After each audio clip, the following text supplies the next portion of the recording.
As we approach the one-year anniversary of the COVID-19 pandemic, I believe that we can reflect on this time following the example of our ancestors in faith, imagining it as a time of exile. And as we reflect on this as a time of exile, I think that we'll encounter reasons for hope and reasons to rejoice as the sun begins to break on the horizon.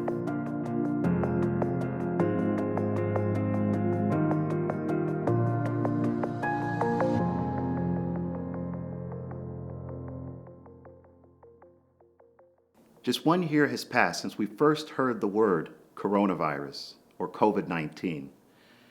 And when we first heard those words, we had no sense of how our lives were about to be completely and utterly changed. We didn't know then that there would be quarantine and lockdown.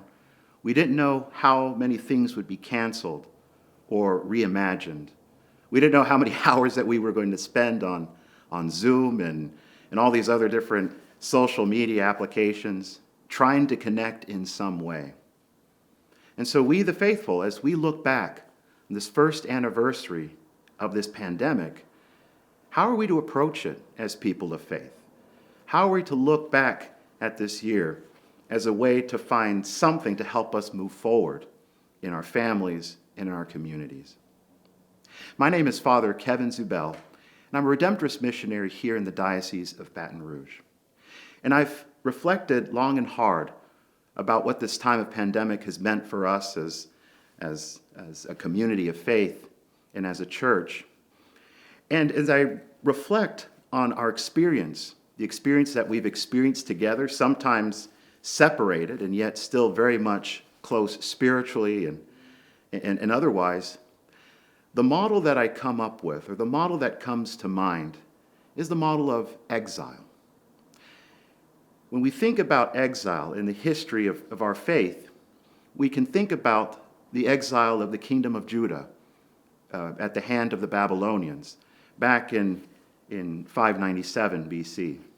It was a tumultuous time for the people of Judah, scattered all across the area, separated, feeling isolated, feeling completely unmoored, feeling completely disoriented.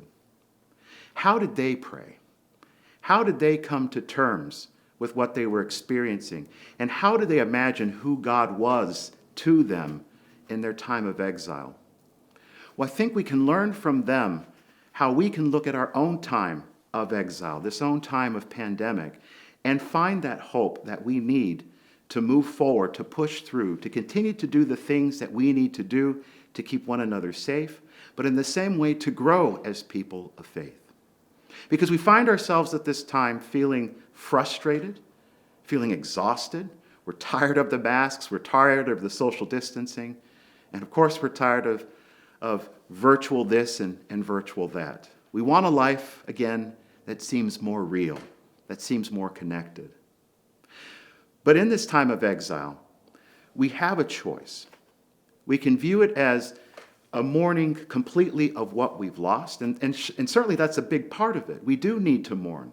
We need to mourn the world that is not available to us. We need to mourn those who we've lost to this illness. We need to mourn those who have lost their jobs and are continuing to struggle to make ends meet. We need to walk with them in a spirit of faith and of hope.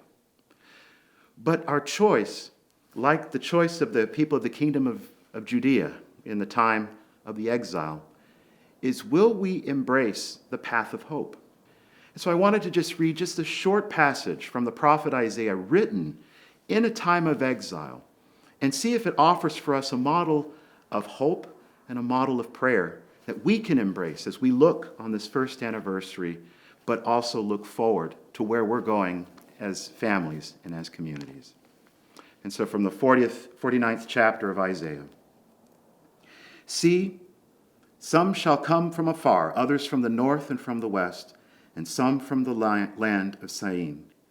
Sing out, O heavens, and rejoice, O earth. Break forth into song, you mountains, for the Lord comforts his people and shows mercy to his afflicted.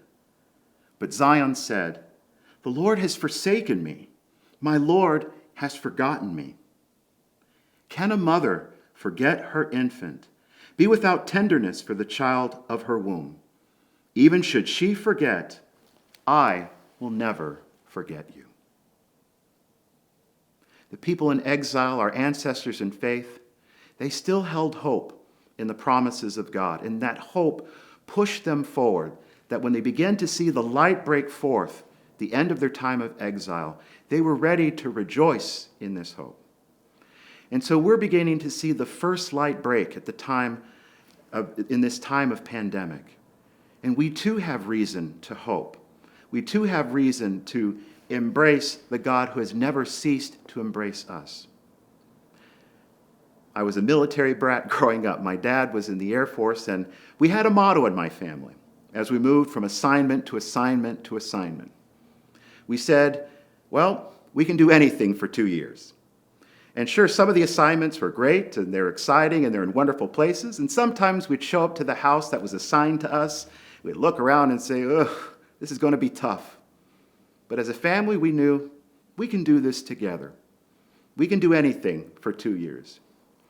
Well, my brothers and sisters, we can do anything united as a family of faith.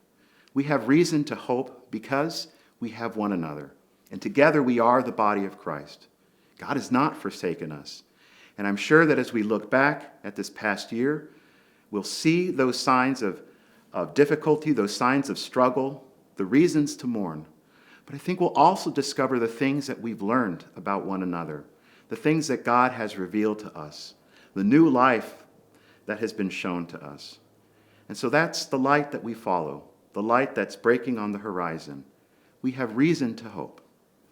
As we come hopefully to this end to our time of exile, I close with a prayer we all know well, asking the intercession of our Blessed Mother.